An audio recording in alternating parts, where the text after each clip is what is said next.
Hi hello friends, welcome to my YouTube channel.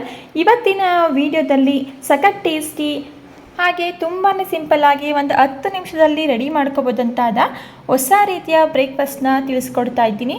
ಈ breakfast ರೆಸಿಪಿನ ನೀವು ಒಂದ್ಸಲ ಟ್ರೈ ಮಾಡಿದ್ರೆ ರುಚಿಯಂತೂ ಮರೆಯೋದಿಲ್ಲ. ಪದೇ ಪದೇ ಕೇಳಿ ಮಾಡಿಸ್ಕೊಂಡು ತಿಂತಾರೆ, ಅಷ್ಟು ಅದ್ಭುತವಾಗಿರುತ್ತೆ. ಬನ್ನಿ ತಡ ಮಾಡದೆ ಯಾವ ರೀತಿ ಮಾಡೋದು ಅಂತ ನೋಡ್ಕೊಳ್ಳೋಣ. ಈ ಬ್ರೇಕ್ಫಾಸ್ಟ್ ರೆಸಿಪಿನ ಮಾಡ್ಕೊಳ್ಳೋದಕ್ಕೆ ನಾನಿಲ್ಲಿ ಮೊದಲು ಒಂದು ಬೌಲ್ಗೆ 1/4 ಕಪ್ ಆಗುವಷ್ಟು ಅಕ್ಕಿನ ಸೇರಿಸ್ಕೊಳ್ತಾ ಇದ್ದೀನಿ. ಪರ್ಫೆಕ್ಟ್ ಆಗಿ ಇದು 250 ಗ್ರಾಮ್ ಇದೆ. ಒಂದು 3 ಜನ ಆರಾಮಾಗಿ ಊಟ ಮಾಡ್ಬೋದು. ನಂತರ ನಾನಿಲ್ಲಿ ಅಕ್ಕಿನ ವಾಶ್ ಮಾಡಿಕೊಂಡು ಅಕ್ಕಿ ಮುಳುಗುವಷ್ಟು ನೀರನ್ನು ಸೇರಿಸಿ ಒಂದು 10 ನಿಮಿಷಗಳ ಕಾಲ ಚೆನ್ನಾಗಿ ಇದನ್ನು ನೆನೆಸ್ಕೊಳ್ಳೋಣ.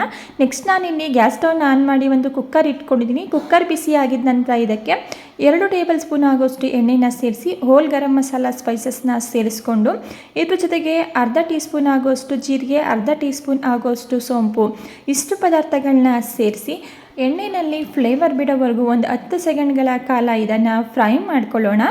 ನಂತರ ಇದಕ್ಕೆ ನಾನು ಸ್ಲೈಸ್ ಆಗಿ ಸಣ್ಣದಾಗಿ ಕಟ್ ಮಾಡಿ ಇಟ್ಕೊಂಡಿರುವಂತಹ 2 ಮೀಡಿಯಮ್ ಸೈಜ್ ಈರುಳ್ಳಿನ ಸೇರಿಸ್ಕೊಂಡು ಈರುಳ್ಳಿ ಕಂಪ್ಲೀಟಾಗಿ ಸಾಫ್ಟಾಗಿ ಕಲರ್ ಚೇಂಜ್ ಆಗಬೇಕು, ಅಲ್ಲಿವರೆಗೂ ಇದನ್ನು ಮಿಕ್ಸ್ ಮಾಡ್ಕೊಳ್ತಾ ಫ್ರೈ ಮಾಡ್ಕೊಳ್ಳೋಣ. ಈ ರೀತಿ ಈರುಳ್ಳಿನ ಕಲರ್ ಚೇಂಜ್ ಆಗೋವರೆಗೂ ಫ್ರೈ ಮಾಡ್ಕೊಳ್ಳೋದ್ರಿಂದ ಯಾವುದೇ ಅಡುಗೆ ಆಗಲಿ ಬೇಗ ಕೆಡೋದಿಲ್ಲ. ಹಾಗೆ ಈರುಳ್ಳಿ ಕಲರ್ ಚೇಂಜ್ ಆಗೋವರೆಗೂ ಫ್ರೈ ಮಾಡ್ಕೊಳ್ಳೋದ್ರಿಂದ ಎಲ್ಲ ಅಡುಗೆಗಳು ಕೂಡ ತುಂಬಾ ಸೂಪರಾಗಿ ಬರುತ್ತೆ. ಈಗ ಈರುಳ್ಳಿ ಕಲರ್ ಚೇಂಜ್ ಆಗಿದೆ, ಸಾಫ್ಟ್ ಕೂಡ ಆಗಿದೆ, ನೀವಿಲ್ಲಿ ನೋಡ್ತಾ ಇರ್ಬೋದು. ಈಗ ಇದಕ್ಕೆ 1 ಸ್ಪೂನ್ ಆಗುವಷ್ಟು ಶುಂಠಿ ಬೆಳ್ಳುಳ್ಳಿ ಪೇಸ್ಟನ್ನು ಸೇರಿಸ್ಕೊಂಡು ಶುಂಠಿ ಬೆಳ್ಳುಳ್ಳಿ ಪೇಸ್ಟಲ್ಲಿರುವಂತಹ ಹಸಿ ಸ್ಮೆಲ್ಲೆಲ್ಲ ಹೋಗೋವರೆಗೂ ಇದನ್ನು ಮಿಕ್ಸ್ ಮಾಡ್ಕೊಳ್ತಾ ಫ್ರೈ ಮಾಡ್ಕೊಳ್ತಾ ಇದ್ದೀನಿ. ವೆರಿ ಸಿಂಪಲ್ ಆಗಿ ಈಸಿಯಾಗಿರುವಂತಹ ರೆಸಿಪಿ, ಟ್ರೈ ಮಾಡಿ ನೋಡಿ. ನಂತರ ಇದಕ್ಕೆ ಕಟ್ ಮಾಡಿ ಇಟ್ಕೊಂಡಿರುವಂತಹ 1 ಟೊಮೊಟೊನನ್ನು ಸೇರಿಸಿ ಟೊಮೊಟೊನೂ ಸಹ ಸಾಫ್ಟ್ ಆಗಬೇಕು, ಅಲ್ಲಿವರೆಗೂ ಇದನ್ನು ಮಿಕ್ಸ್ ಮಾಡ್ಕೊಳ್ತಾ ಫ್ರೈ ಮಾಡ್ಕೊಳ್ಳೋಣ. ಟೊಮೊಟೊ ಸಾಫ್ಟ್ ಆಗಿದ ನಂತರ ಇದಕ್ಕೆ ಸಣ್ಣದಾಗಿ ಕಟ್ ಮಾಡಿ ಇಟ್ಕೊಂಡಿರುವಂತಹ ಸ್ವಲ್ಪ ಪುದೀನ ಸೊಪ್ಪು ಹಾಗೆ ಸೀಲಿಟ್ಕೊಂಡಿರುವಂತಹ 2 ಹಸಿಮೆಣಸಿನ್ಕಾಯಿನ ಸೇರಿಸ್ಕೊಳ್ತಾ ಇದ್ದೀನಿ.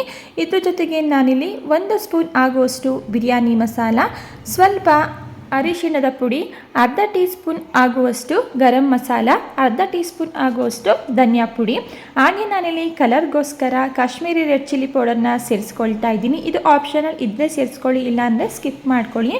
ನಂತರ ಇದಕ್ಕೆ ನಾನಿಲ್ಲಿ 1 ಟೇಬಲ್ ಸ್ಪೂನ್ ಆಗೋಷ್ಟು ಗಟ್ಟಿ ಮೊಸರನ್ನ ಸೇರಿಸ್ಕೊಂಡು ಹಾಗೆ ನಾನಿಲ್ಲಿ ರುಚಿಗೆ ಸ್ವಲ್ಪ ಉಪ್ಪನ್ನು ಸೇರಿ ಈ ಎಲ್ಲ ಪದಾರ್ಥಗಳನ್ನು ಲೋ ಫ್ಲೇಮಲ್ಲಿ ಇಟ್ಟು 1-2 ನಿಮಿಷ ಚೆನ್ನಾಗಿ ಇದನ್ನು ಫ್ರೈ ಮಾಡ್ಕೊಳ್ಳೋಣ. ನೋಡಿ, ಈ ಎಲ್ಲ ಪದಾರ್ಥಗಳನ್ನ ಸೇರಿಸ್ಬೇಕಾದ್ರೆ ಲೋ ಫ್ಲೇಮಲ್ಲಿ ಇಟ್ಟು ಸೇರಿಸ್ಕೊಳ್ಳಿ. ನಂತರ ಫ್ರೈ ಮಾಡ್ಕೋಬೇಕಾದ್ರೂ ಲೋ ಫ್ಲೇಮಲ್ಲಿ ಇಟ್ಟು ಫ್ರೈ ಮಾಡ್ಕೊಳ್ಳಿ. ನಂತರ ಇದಕ್ಕೆ ನಾನಿಲ್ಲಿ ಒಂದು ಚಿಕ್ಕ ಕಪ್ನಲ್ಲಿ ಅರ್ಧ ಕಪ್ ಆಗುವಷ್ಟು ನೀರನ್ನು ಸೇರಿಸಿ ಇದನ್ನು ಗ್ರೇವಿ ಟೈಪ್ ಮಾಡ್ಕೊಳ್ತಾ ಇದ್ದೀನಿ. ಈಗ ನೀವಿಲ್ಲಿ ನೋಡ್ತಾ ಇರ್ಬೋದು, ಇದು ಗ್ರೇವಿ ಟೈಪ್ ಆಗಿದೆ. ನಂತರ ಇದಕ್ಕೆ ನಾನಿಲ್ಲಿ ಈ ರೀತಿ ಮೊಟ್ಟೆಗಳನ್ನ ಒಡೆದು ಸೇರಿಸ್ಕೊಳ್ತಾ ಇದ್ದೀನಿ.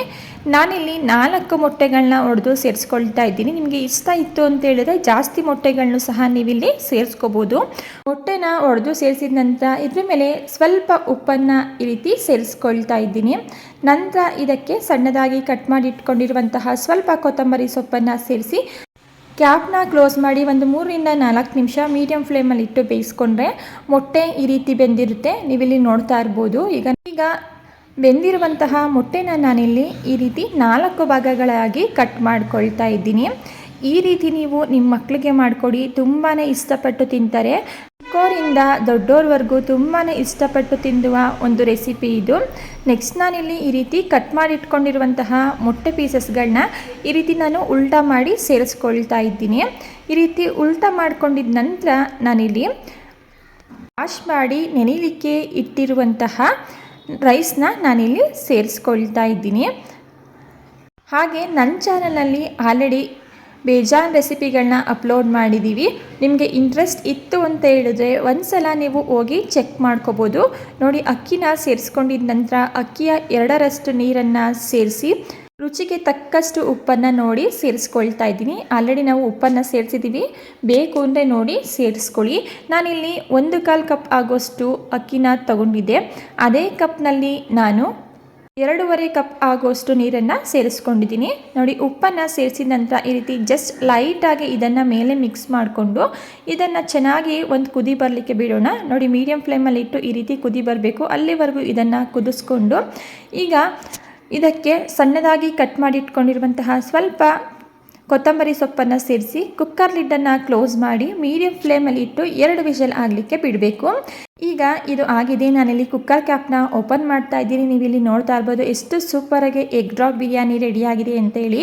ಕೆಲವೊಬ್ರು ಹೇಳ್ತಾರೆ ಈ ರೀತಿ ಬಿರಿಯಾನಿನ ಮಾಡಿದ್ರೆ ಸ್ಮೆಲ್ ಇರುತ್ತೆ ಅಂತ ಹೇಳಿ. ಇಲ್ಲಿ ಮೊಟ್ಟೆನ ಚೆನ್ನಾಗಿ ಬೇಯಿಸೋದ್ರಿಂದ ಯಾವುದೇ ರೀತಿಯ ಸ್ಮೆಲ್ ಇರಲ್ಲ, ತುಂಬಾ ರುಚಿಯಾಗಿರುತ್ತೆ. ಮಿಸ್ ಮಾಡದೆ ಈ ವಿಧಾನದಲ್ಲಿ ಟ್ರೈ ಮಾಡಿ ನೋಡಿ. ರೆಡಿಯಾಗಿರುವಂತಹ ಎಗ್ ಡ್ರಾಪ್ ಬಿರಿಯಾನಿನ ನಾನಿಲ್ಲಿ ಒಂದು ಪ್ಲೇಟ್ಗೆ ಸರ್ವ್ ಮಾಡ್ಕೊಳ್ತಾ ಇದ್ದೀನಿ.